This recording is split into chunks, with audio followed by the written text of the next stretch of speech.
Bismillahirrahmanirrahim. Bismillahirrahmanirrahim. Assalamualaikum warahmatullahi wabarakatuh.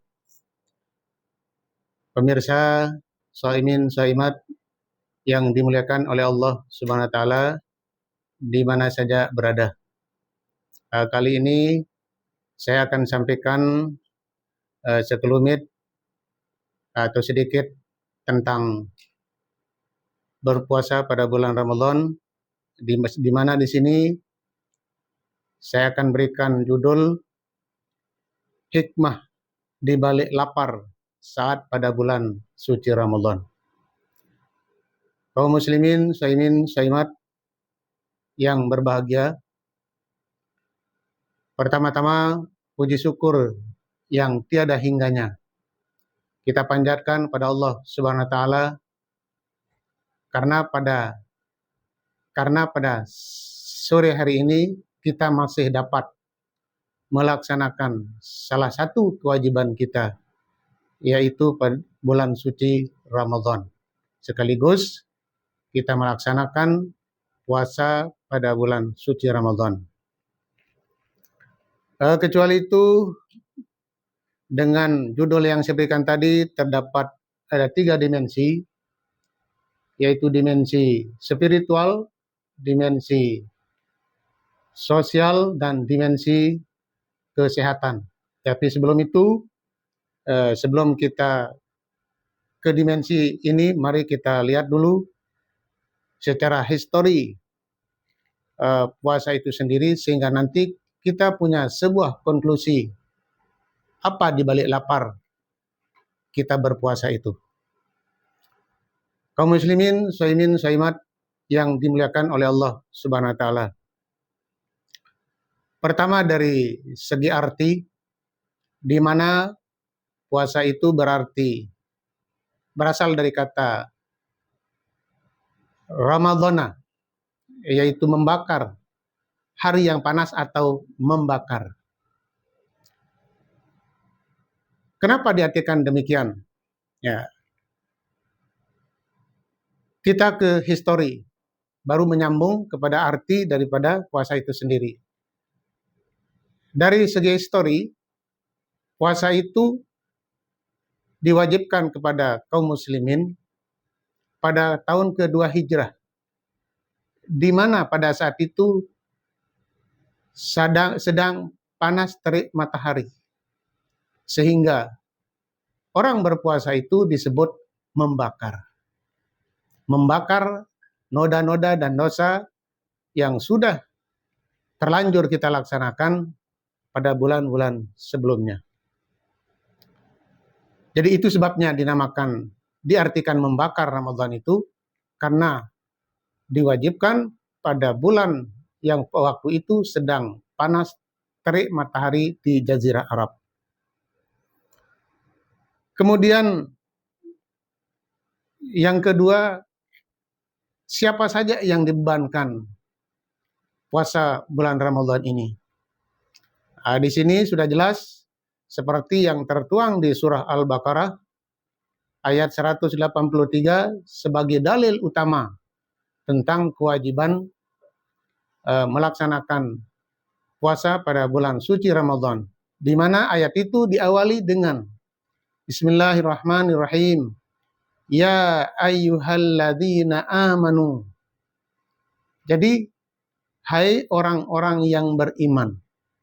Maka dihitopkan kepada orang-orang muslim yang beriman, itulah yang berkewajiban, dan orangnya sudah akil balik, dan itulah yang diberikan kewajiban untuk melaksanakan puasa pada bulan suci Ramadan. Shaimin, shaimat yang dimuliakan oleh Allah Subhanahu wa taala. Jadi walaupun bagaimanapun kualitas puasanya seseorang, tanpa didasari dengan iman, yakin kepada Allah Subhanahu wa taala yang memerintahkan kepada dan Rasulnya, maka sudah jelas puasa itu tidak berarti pada orang-orang itu. Kemudian apa saja yang menjadi tujuan puasa itu sendiri? Nah, di sini dalam ayat itu juga di Al-Baqarah 183 itu di akhir ayat mengatakan la'allakum tattaqun. Yang pertama tujuannya adalah untuk menguji kualitas keimanan seseorang. Jadi kita walaupun sama-sama Islam, tapi kualitas keimanan dan ketakwaan kita itu beda-beda. Nah, kalau kita kembali kepada sejarah ditetapkannya waktu bulan suci Ramadan ini pada musim panas, maka disitulah diuji sampai di mana batas atau tingkatan kualitas iman seseorang itu. Yang kedua juga, landasannya apa tujuannya diwajibkan berpuasa? Nah, di sini Allah sudah menjelaskan dalam surah Al-Imran 102 yang mengatakan kualitas iman kita ada pada seberapa jauh kita melaksanakan perintah Allah Subhanahu wa taala. Haqqa tuqatih, dengan iman atau kualitas iman yang sebenar-benarnya. Kurang lebih di situ potongan ayatnya di surah Ali Imran 102 itu. Saimin saimat yang dimuliakan oleh Allah Subhanahu wa taala. Kita kembali kepada topik yang saya bawakan pada sore hari ini, yaitu hikmah di balik lapar saat puasa bulan suci Ramadan. Di mana tadi saya sebutkan ada 3 dimensi yang ada pada judul di atas. Yang pertama spiritual. Nah, di sini artinya bahwa puasa itu harus dilaksanakan dengan segala keikhlasan dan kejujuran. Karena orang berpuasa itu tidak ada yang tahu bahwa sedang berpuasa. Karena tidak kelihatan mana orang makan atau tidak makan. Karena sedang sama-sama lapar. Nah, justru kalau kualitas imannya rendah, maka orang akan berpuasa sampai setengahnya atau seperempatnya. Mereka akan bawa makanan atau minuman ke tempat sepi, lalu menyantapnya di situ. Nah, tapi dengan dibarengi dengan spiritual yang kuat, keimanan yang berkualitas, maka puasa itu walaupun dalam keadaan lapar dan dahaga, insya Allah bisa dilaksanakan. Kemudian dimensi yang kedua yaitu dimensi sosial, di mana orang-orang berpuasa, kalau kita lihat dalam hadis maupun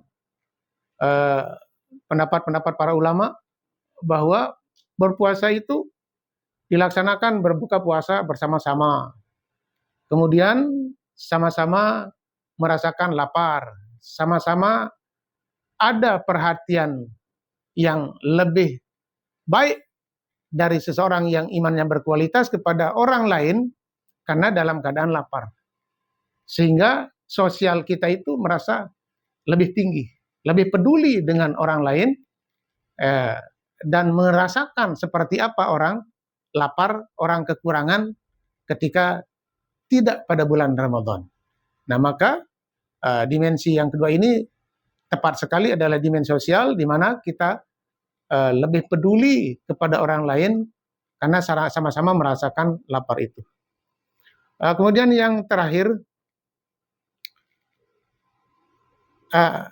dalam hal dimensi sosial dan dimensi spiritual itu dijelaskan dalam sebuah hadis kursi yang diriwayatkan oleh Bukhari pada hadis yang ke 1904, di mana di sana dijelaskan bahwa A'udzubillahi minasyaitonirrajim. An Abi Hurairah radhiyallahu anhu qala Rasulullah sallallahu alaihi wasallam qala Allah taala kullu amalin ibni adama lahu illa syama fa innahu li wa ana ajziyun bih. Nah, kenapa dikatakan puasa itu adalah langsung diberikan keistimewaan oleh Allah Subhanahu wa taala, yaitu dengan mengurus langsung? Karena sikap spiritual seseorang. Jika kita tidak orang jujur, tidak iman yang berkualitas, maka puasa itu tidak mungkin dilaksanakan. Nah, oleh sebab itu, karena begitu perhatiannya besar Allah SWT terhadap orang yang berpuasa, maka Allah langsung mengurus dan langsung memberikan pahalanya sendiri tanpa bilangan batasan atau batasan bilangan. Ya, kalau yang amal-amal lain, Allah dan Rasulnya memberikan lipat ganda 10 sampai 700 atau 1000. Tetapi kalau puasa sendiri, di sini mengatakan wa ana ajziyum bih. Saya itu Allah yang akan langsung memberikan balasan dan mengurus tanpa batasan bilangan. Nah, itulah makanya puasa itu disebut ibadah yang paling istimewa dalam ajaran Islam. Kemudian yang terakhir adalah dimensi kesehatan.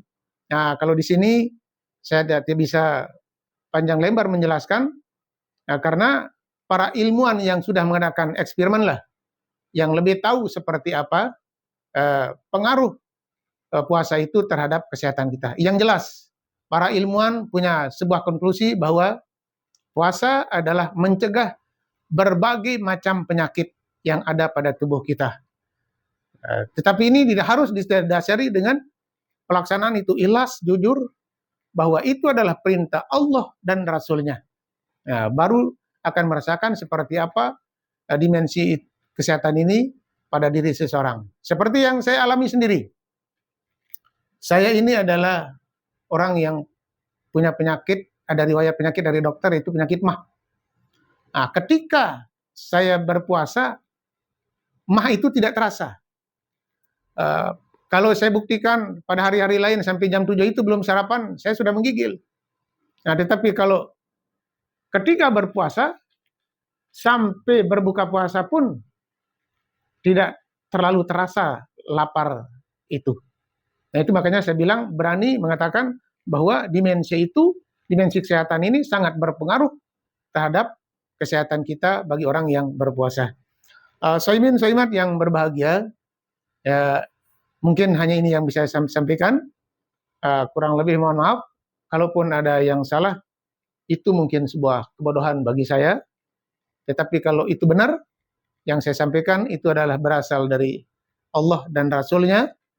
Dan semoga amal ibadah, khususnya puasa kita pada tahun ini, dijadikan ibadah yang paling istimewa oleh Allah SWT dan diterima di sisinya, sehingga kita nanti dapat mendapatkan balasannya dari Allah SWT pada hari akhirat. Amin ya rabbal alamin. Demikian kurang lebihnya. Wallahul muwaffiq wal hadi ila sabilir rasyad. Wassalamualaikum warahmatullahi wabarakatuh. Wow, banyak salah, keliru.